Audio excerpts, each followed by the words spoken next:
Hello everyone, Al Galger the SideQuest Gamer here, and finally I am starting my Super Mario Bros. Marathon where I look at all 4 games from the 8-bit era, and we're starting with the game that started it all, Super Mario Bros. 1. And the question is, does it still hold up?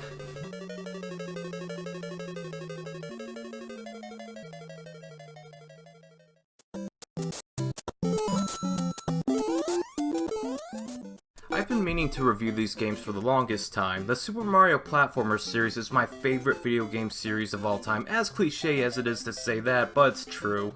From colorful characters, imagine if not weird universe, and really solid gameplay. While Mario did appear in 1981's Donkey Kong arcade game, there's no denying Mario didn't really become mainstream until Super Mario Bros.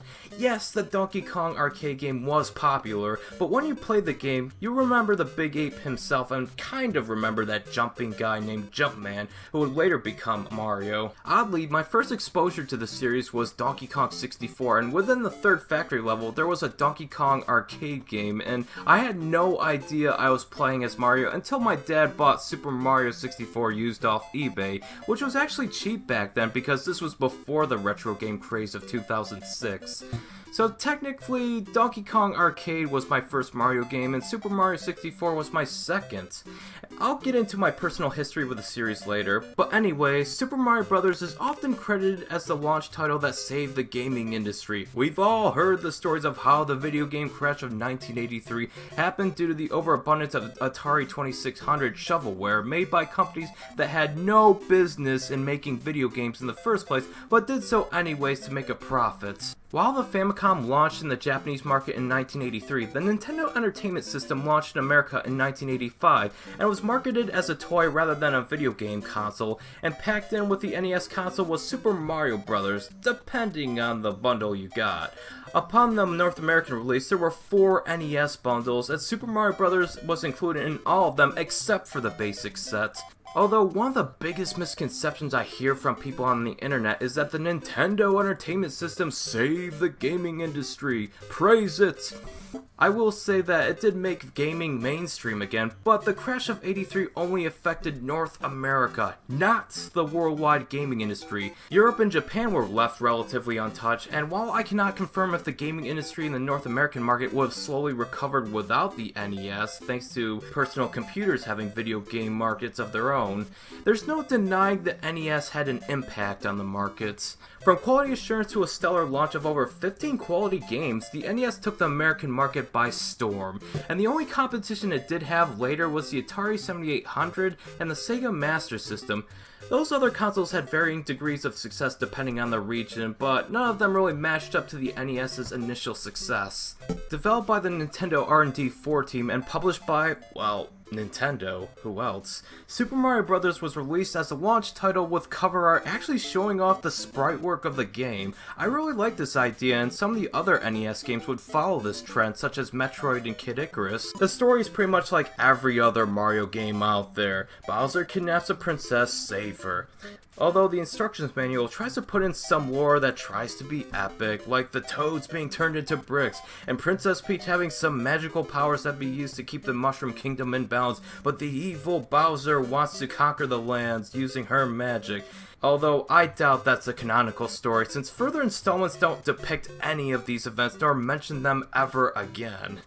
Like I said, basically Bowser's a jerk, so he kidnapped the princess, stop him and rescue the princess while dealing with the 7 Bowser impersonators at the ends of each world. That's the real story.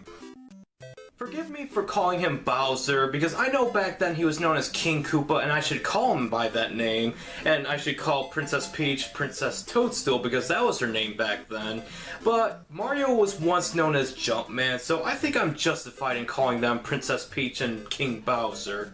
There are 8 worlds in the game, each containing 4 stages. They all have varying themes that lack in consistency. Sometimes it's a typical grass level with blocks you can jump off of. Sometimes you're underground, sometimes you're underwater, sometimes you're on the tops of canyons, or on a bridge where high jumping fish attack. There's a surprising amount of level variety for a basic platformer. Every 4th level is a castle level, where at the end you fight a spiky, fire-breathing turtle known as King Koopa, whom us youngsters now know as Bowser. He's not a complex boss battle, as all you really have to do is go under him and hit the axe to collapse the bridge, or if you have the Fire Mario power-up, you can repeatedly throw fire at him, and if it's in the first 7 castle levels, it'll reveal who the imposter was. I was relieved that this was the case because I had a strong feeling after several years it would just be a basic mediocre platformer that has since been overshadowed by later installments in the franchise. Thankfully, this isn't the case. Some level designs do repeat in some stages, but occasionally there's cosmetic changes like snow and a night background to give the illusion that it's a new level. Take that as you will, but I like it. I also like the introduction of power-ups like the mushrooms and fire flowers. If you eat a mushroom, you'll grow in size, adding another hit point, but if you eat a fire flower, you'll have the ability to take out enemies with fireballs, making short work of otherwise difficult enemies like those Hammer Brothers. I do think that by the time you reach World 8, level design can get a little too hectic for my liking. 8-3 and 8-4 especially, with all those Hammer Brothers. I'm fine with the challenge if it's not reliant on random variables. The Hammer Brothers hammer throwing is so randomized that it's hard to get past them without a Fire Flower or Invincibility Star, and because the Hammer Brothers mostly come in pairs, they are a force to be reckoned with. It's worth noting that in terms of progression, this is 1985 before save batteries were a thing, so if you get a game over, then you would have to play the game all over again. But I don't mind this mentality because it's always interesting to see how far I can go as a player, and the game is relatively short, so I don't really mind it for this game. You can also use the level warps in the secret area of level 1-2, or you can hold A and press start after getting a game over to start off at the world you died in. Although for the latter, that would be considered cheating, although is using the level warps cheating as well? I'll let you decide. There's also the infinite one-up trick you can do by moving the non-backtracking edge of the screen to the left of a Koopa on a staircase and then jump on his shell repeatedly to score one-ups. I never do it because I tend to fail at doing this successfully because you have to hold the jump button for a precise amount of milliseconds depending on the position of the shell in accordance to the staircase. Plus, is it cheating to exploit the scoring system? I'll leave that up to you. It's not cheating if it's in the game, I guess. I should also mention this game was popular for 2 players because the Nintendo Entertainment System was marketed towards families and the more expensive sets had 2 controllers. Siblings would take advantage of the 2-player option. From my limited experience with it, one plays as Mario and the other plays as Luigi, and they both have the exact same abilities. But say you're skilled, but player 2 wasn't. Player 2 could wait up to hours just waiting for player 1 to lose a life just so they can finally progress in the game. For example, player 1 could be on level 5-3 while player 2 could still be on level 1-3. It would have been better if the next player could take a turn after the first one finished a level. I felt that would have been more balanced, but it's a 1985 game. At least they fixed this with Super Mario Bros. 3. And you probably want me to comment on the music, and honestly, what can I say? Each track is symbolic in gaming. In fact, it just adds to the need to play this game.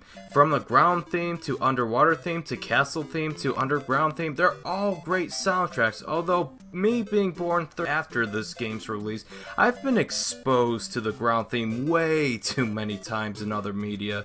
But overall, Super Mario Bros. Is a timeless classic indeed. While the enemy placement can get a little insane towards the end, and the level design is kind of basic in comparison to the sequels, I will say Super Mario Bros. Has since been outdone by later sequels, and maybe if I replay Super Mario Bros. 2, I might prefer that over Super Mario Bros., but I still think Super Mario Bros. 1 is a decent game for the most part. I give it a 79 out of 100. While I get why some people call this one of the greatest games of all time, and I do enjoy going back to this once in a while, but again, I've been spoiled by the later sequels. I honestly can appreciate what this game did, and it has held up decently, but it has first game syndrome, where the first game did so much but more could have been done and more will be done with the sequels. The controls feel a little stiff, not bad, but I feel like Mario's jumps are a little too heavy for my liking, and the graphics, while charming and good for its time, I appreciate the added detail in the later American installments.